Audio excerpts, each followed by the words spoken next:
दिनों में 3 आतंकी हमलों के बाद से देश भर में संवेदनशील इलाकों की सुरक्षा पर जोर दिया जा रहा है। इसी कड़ी में अयोध्या में सबसे ज्यादा चर्चा में आ गया है। अयोध्या में राम जन्मभूमि पर मंदिर निर्माण के बाद से लगातार यहां की सुरक्षा पर सवाल उठते रहे हैं। हालांकि राम मंदिर की सुरक्षा को पुख्ता किया गया है और केंद्रीय सुरक्षा बलों की तैनाती वहां पर की गई है, लेकिन बावजूद इसके आतंकी खतरा बरकरार है। दरअसल इसी साल 22 जनवरी को राम मंदिर में रामलला की प्राण प्रतिष्ठा के बाद से श्रद्धालुओं की संख्या में भारी इजाफा हुआ है। हर रोज 1.5 लाख से ज्यादा श्रद्धालु यहां पर दर्शन कर रहे हैं। ऐसे में यहां की सुरक्षा व्यवस्था को पुख्ता बनाए जाने पर जोर दिया जा रहा है। केंद्र सरकार की ओर से अयोध्या में एनएसजी का हब बनाने की योजना तैयार की गई है। खबर है कि एनएसजी हब में ब्लैक कैट कमांडो की तैनाती जो है वो की जाएगी। ऐसे में हब बनाया जाएगा। अयोध्या में राम मंदिर की सुरक्षा को लेकर सरकार ने बड़ी पहल की है।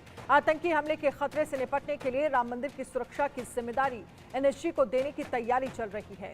राम मंदिर के पास ही एनएसजी की एक यूनिट बनाई जाएगी, जहां पर एनएसजी के ब्लैक कैट कमांडो की तैनाती होगी।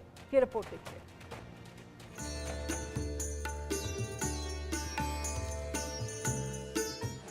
अयोध्या में राम मंदिर की कड़ी होगी सुरक्षा। एनएसजी कमांडो के हवाले होगा राम मंदिर। राम नगरी में बनेगा NSG hub.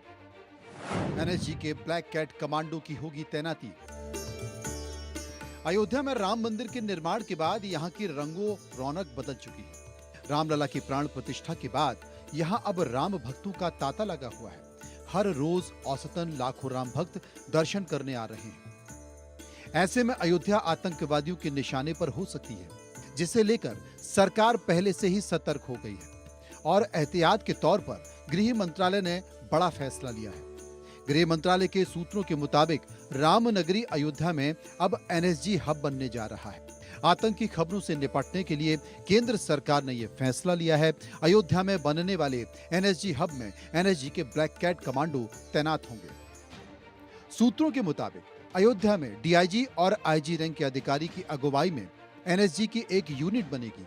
NSG special unit और इसके साथ साथ एनएसजी यूनिट स्पेशलाइज्ड वेपन और एंटी ड्रोन तकनीक से लैस होगी। एनएसजी यूनिट के बम निरोधक दस्ता, anti sabotage team, anti hijacking team, quick action team के 9 डॉग स्क्वाड के साथ साथ अत्याधुनिक उपकरण भी मौजूद रहेंगे। एनएसजी का हब राम मंदिर के पास ही होगा। भगवान श्री राम की पावन जन्मस्थली अयोध्या, यहाँ पर स्थित भगवान श्री राम की जन्मभूमि राम जन्मभूमि, जहाँ पर रामलला विराजमान है भव्य मंदिर में, इसकी सुरक्षा को लेकर व्यापक इंतजाम किए जा रहे हैं। अभी तक जो सुरक्षा व्यवस्था पीएसी के जवानों के हाथ थी, जो व्यवस्था एसएसएफ के हाथों थी, जो व्यवस्था एसटीएफ के हाथों थी, अब वो व्यवस्था पहुंच रही है एनएसजी के पास। रामनगरी अयोध्या को एनएसजी हब बनाया जा रहा है। अब भगवान श्री राम के मंदिर की सुरक्षा के लिए ब्लैक कैट कमांडो तैनात किए जाएंगे। बस इंतजार है तो केवल केंद्र से मंजूरी की। जैसे ही मंजूरी मिल जाएगी, यहाँ की सुरक्षा व्यवस्था बहुत ही मुस्तैद कर दी जाएगी। सुरक्षा के सारे तंत्र पूरी तरह से एक्टिव मोड पर हो जाने हैं। सुरक्षा की सारी एजेंसियां लगातार मॉनिटरिंग कर रही है। आपको बता दें, जिस तरह से तमाम धमकियां मिलती हैं राम मंदिर को लेकर, अयोध्या को लेकर, ऐसे में ब्लैक कैट कमांडो की तैनाती की जाएगी। क्या है एनएसजी? एनएसजी का गठन 1986 में नेशनल सिक्योरिटी गार्ड एक्ट के तहत किया गया। एनएसजी विशेष रूप से आतंकवाद विरोधी किसी भी अभियान को रोकने के लिए तैयार किया गया है। इनका इस्तेमाल तभी किया जाता है जब बेहद गंभीर आतंकवादी हमला हो। देश के प्रधानमंत्री की सुरक्षा की जिम्मेदारी एनएसजी के पास ही होती है। इसके अलावा भी कुछ चुनिंदा वीआईपी सुरक्षा का जिम्मा एनएसजी के पास होता है। एनएसजी खुद को जीरो एरर फोर्स मानता है, यानी कि इसमें गलती होने की कोई भी गुंजाइश नहीं है। अयोध्या में फिलहाल यूपी एसटीएफ और एटीएस की यूनिट के पास सुरक्षा की जिम्मेदारी है, जबकि श्रीराम राम जन्मभूमि परिसर और मंदिर की सुरक्षा की जिम्मेदारी एसएसएफ के हाथ में है। मंदिर की सुरक्षा में 200 जवान हमेशा तैनात रहते हैं। यूपी सरकार ने हाल ही में पीएसी और पुलिस के जवानों को मिलाकर एसएसएफ का गठन किया है। वहीं राम मंदिर की जिम्मेदारी एनएसजी को मिलने के बाद अब राम मंदिर की सुरक्षा और सख्त हो जाएगी। राम मंदिर के आसपास परिंदा भी पर नहीं मार पाएगा। Bureau report, India news. देखिए, एनएसजी की अलग अलग जगह यूनिट बनने से स्थानीय पुलिस और बाकी सीएपीएफ यूनिट्स को मदद मिलेगी। साथ ही किसी भी खतरनाक स्थिति में एनएसजी को पहुंचने में कम वक्त लगेगा। इन एनएसजी सेंटर्स पर एनएसजी यूनिट्स स्पेशल हथियारों और एंटी ड्रोन सिस्टम से जो है वो लैस होगी। अब आपको ग्राफिक्स के जरिए जरा समझाते हैं तो कैसी होगी एनएसजी की जो स्पेशल यूनिट है वो कैसी होगी, कैसे काम करेगी, क्या कुछ स्पेशलाइजेशन होगा, वो आपको एक बार ग्राफिक्स के जरिए समझा देते हैं। क्योंकि अयोध्या में हब बनाने की बात की जा रही है और इससे पहले कहां-कहां एनएसजी का जो एक यूनिट है वो बनाई गई है, वो हम आपको ग्राफिक्स के जरिए समझाते हैं। अब जरा देखिए कैसी होगी। देखिए, स्पेशलाइज्ड वेपन एंटी ड्रोन तकनीकी से लैस होगी एनएसजी की स्पेशल यूनिट। बॉम्ब निरोधक दस्ता 9 डॉग स्क्वाड जो है वो इसमें शामिल होंगे। तो क्या क्या स्पेशलाइजेशन होगा वो ग्राफिक्स के जरिए हम बता रहे हैं। Anti sabotage team, anti hijacking team जो है वो इसमें शामिल होगी। साथ ही क्विक एक्शन टीम अत्याधुनिक उपकरणों से जो है वो लैस होगी। क्विक एक्शन टीम यानी कि जल्द से जल्द एक्शन में आ जाए। डीआईजी, आईजी रैंक के अधिकारी की अगुवाई में ये एनएसजी की टीम जो है वो बनाई जाएगी। राम मंदिर के पास ही एनएसजी का हब बनाया जाएगा। ये फैसला दरअसल इसलिए किया गया है कि किसी भी तरह की कोई घटना जो है वो घटती है तो फिर तुरंत जो टीम है वो यहाँ पर एक्शन में आ जाए। कहाँ कहाँ बनेंगे एनएसजी हब? अयोध्या, पठानकोट, केरल। तो 3 ये जगह सामने आई है। 3 जो कह सकते हैं कि शहर है जहाँ पर अयोध्या एक बड़ा नाम है, पठानकोट, केरल, जहां पर एनएसजी हब बनाने की बात जो है वो कही जा रही है। इसके साथ ही एनएसजी सेंटर्स जो है वो कहां-कहां है ये भी आपके लिए जानना जरूरी है। मुंबई में एनएसजी सेंटर है, कोलकाता में एनएसजी सेंटर है, हैदराबाद में एनएसजी सेंटर है, चेन्नई में एनएसजी सेंटर है और साथ ही गांधीनगर है जहां पर एनएसजी सेंटर जो है वो ऑलरेडी यहां पर बना हुआ है। लेकिन कौन कौन सी वो जगह जहां पर बनाने की बात कही जा रही है उसमें सबसे बड़ा नाम अयोध्या है, फिर पठानकोट है और फिर तीसरा नाम जो है वो केरल है, जिसको लेकर ये कहा जा रहा है कि यहां पर एनएसजी हब बनाने की बात है। देखिए, मुंबई, कोलकाता, हैदराबाद, चेन्नई, गांधीनगर, यहाँ पर एनएसजी सेंटर जो है वो ऑलरेडी बने हुए हैं। लेकिन अब सवाल ये उठ रहा है कि अचानक से अयोध्या में हब बनाने की बात जो है वो क्यों सामने आई?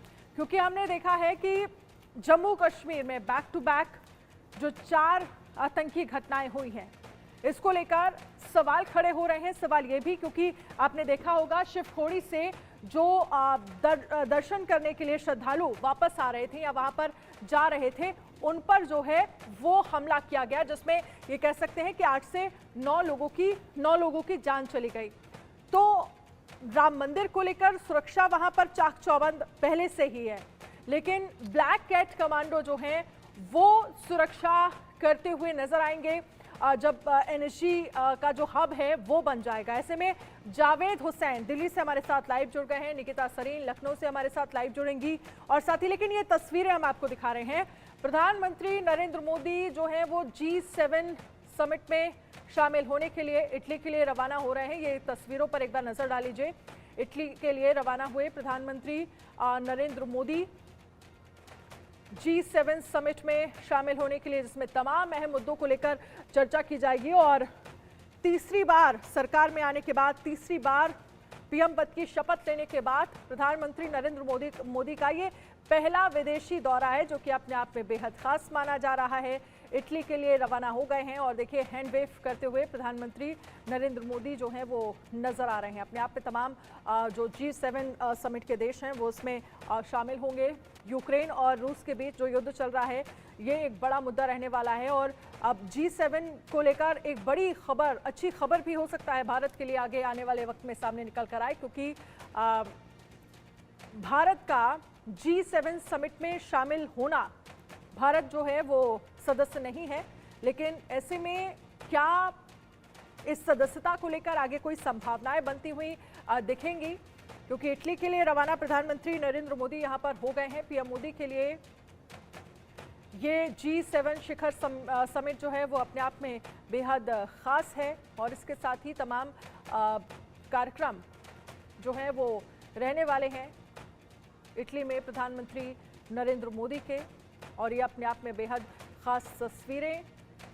तीसरी बार एनडीए के सत्ता में आने के बाद पहला विदेशी दौरा है प्रधानमंत्री नरेंद्र मोदी का और सबसे पहले इटली के लिए ही रवाना पीएम मोदी हुए हैं।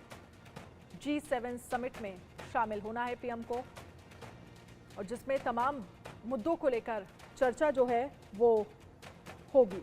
अपने आप में बेहद खास ये पूरा G7 समिट माना जा रहा है।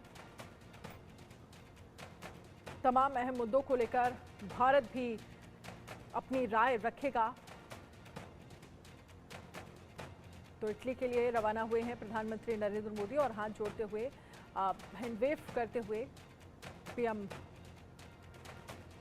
नजर आ रहे हैं।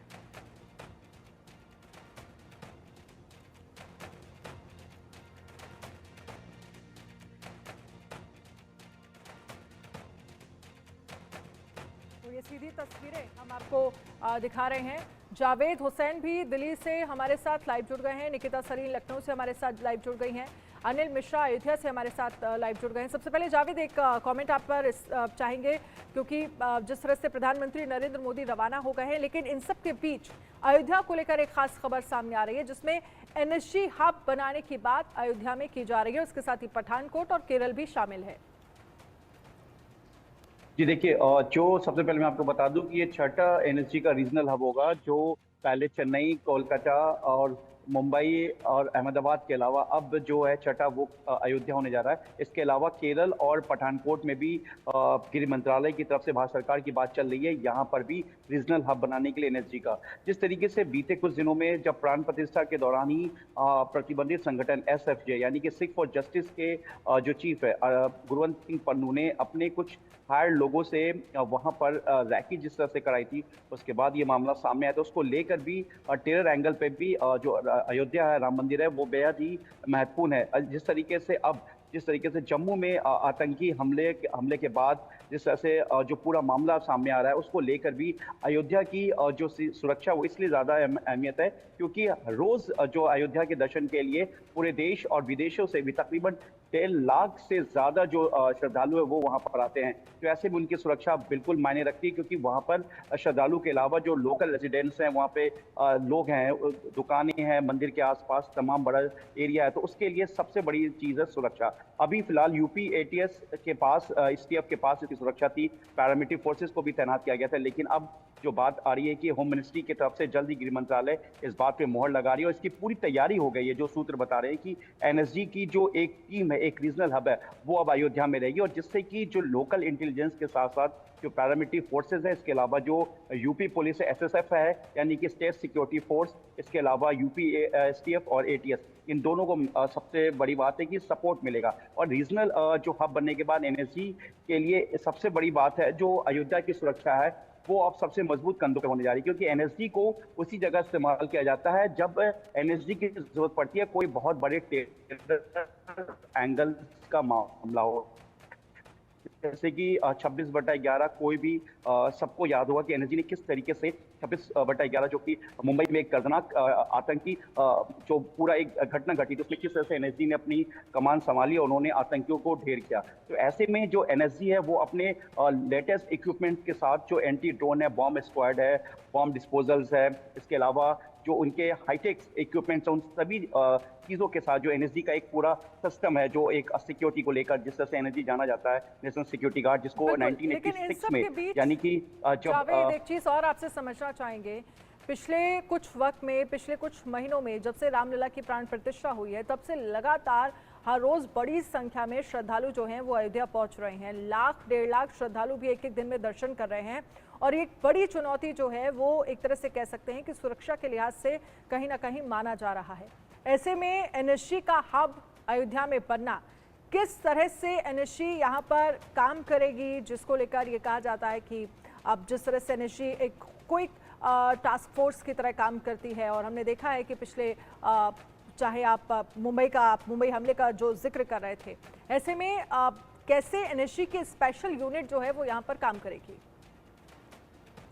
देखिए, NSG जो है किसी भी टेरर एंगल को निपटने के लिए एक सबसे बेस्ट यूनिट है, देश की बेस्ट यूनिट में से एक है। इसका गठन 1986 में हुआ था जब ब्लू स्टार ऑपरेशन चला था 1984 में। उसके बाद लगा देश को कि कुछ ऐसे एक बड़ी एक एजेंसी की जरूरत है, एक ऐसे फोर्सेस की जरूरत है जो देश में इस तरह की आतंकी गतिविधि जो टेरर मॉड्यूल है उसको निपट सके। तब 1986 में एनएसजी का गठन हुआ था और जिस तरीके से 26/11 इसके अलावा और भी जो हमारे जो लाल किला इंसिडेंट है, इसके अलावा पार्लियामेंट अटैक है, इन सब में एनएसजी ने बखूबी अपने आप का एक परिचय दिया है, इंट्रोडक्शन दिया है। एनएसजी देश के सबसे जो चुनिंदा जो नेता हैं या कुछ बड़े जो कॉर्पोरेट जो बड़े लीडर्स हैं, उनको एनएसजी की जो सिक्योरिटी है वो मिली हुई है। हर किसी को एनएसजी की सिक्योरिटी नहीं मिली है। एनएसजी एक वो नेशनल सिक्योरिटी गार्ड एक यूनिट है जिसमें ट्रेंड कमांडोज होते हैं। और सबसे बड़ी बात कि यहाँ पे डीआईजी और आईजी रैंक के जो अधिकारी हैं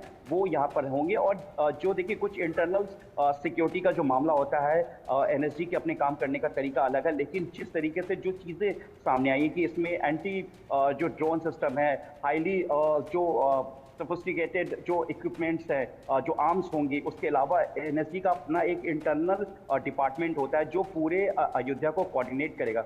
सबसे पहले जो एनएसजी जो है राम मंदिर के आसपास की जो भी तमाम एरिया है, इससे जुड़े हुए जो नॉर्थ साउथ ईस्ट इस तरीके से जो एंगल है राम मंदिर के बाहर जो चीज़ें हैं वहाँ पर के डायरेक्शन को समझेगी। एक पूरा एक जो रूट मैप होता है एक सिक्योरिटी को लेकर, उसको एग्जामिन करेगी। उसके बाद से किस तरीके से कहाँ पे कैसी सिक्योरिटी रखनी है, क्योंकि ये सिक्योरिटी का मामला है, देश का मामला है, क्योंकि यहाँ पर 1.5 लाख से ज़्यादा श्रद्धालु है, यहाँ पर अयोध्या के लोगों का मामला है। तो ऐसे में कुछ सिक्योरिटीज़ के जो एस्पेक्ट होते हैं उसे जो एजेंसीज है वो डिस्कस नहीं करती, लेकिन इंटरनल जो एजेंसीज होगी वो यहाँ पे कोऑर्डिनेट के लिए होगी एनएसजी के। इसके अलावा जो उत्तर प्रदेश की अपनी जो लोकल इंटेलिजेंस होती है LIO, वो यहाँ पर एनएसजी की मदद के लिए सपोर्टिव होगी। इसके अलावा यूपी STF और वो यहाँ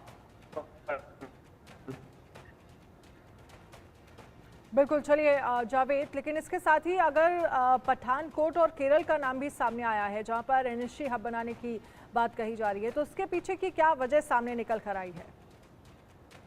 देखिए, जिस तरीके से पंजाब अभी सबने ही देखा कि जिस तरीके से ड्रग्स का एक सिंडिकेट और प्रतिबंधित आतंकी संगठन सिख फॉर जस्टिस की बात करें या फिर गैंगस्टर्स की बात करें, जो पंजाब में अभी हाल ही में जिस तरह से पिछले साल ग्रेनेड अटैक हुआ था पंजाब मुख्यालय के पास, तो उस अटैक की अगर हम बात करें या इसके अलावा जो इस तरह से लगातार जो आतंकी संगठन है प्रतिबंधित, वो अपने आप को एक बार फिर से स्टार्ट कर रहे हैं। और मैं आपको बता दूं कि केरल भी इसीलिए रीजनल हब बनने जा रहा है, इसकी तैयारी चल रही, क्योंकि जिस तरीके से जो PFI है, इसके अलावा जो कई ऐसे संगठन है जो अपने आप को एक बार फिर से साउथ में अपने पैर को पसारना चाह रहे हैं, अपने आप को इस्टेब्लिश करना चाह रहे हैं। अगर हम 2023 की बात करें तो PFI अपने एक पैरेलल एक ऐसा ग्रुप इस्टेब्लिश करना चाह रहा है कि जो ज़्यादा लोगों की नज़र में ना हो, जिससे कि वो अपने आप को एक बार फिर से स्टैब्लिश कर सके।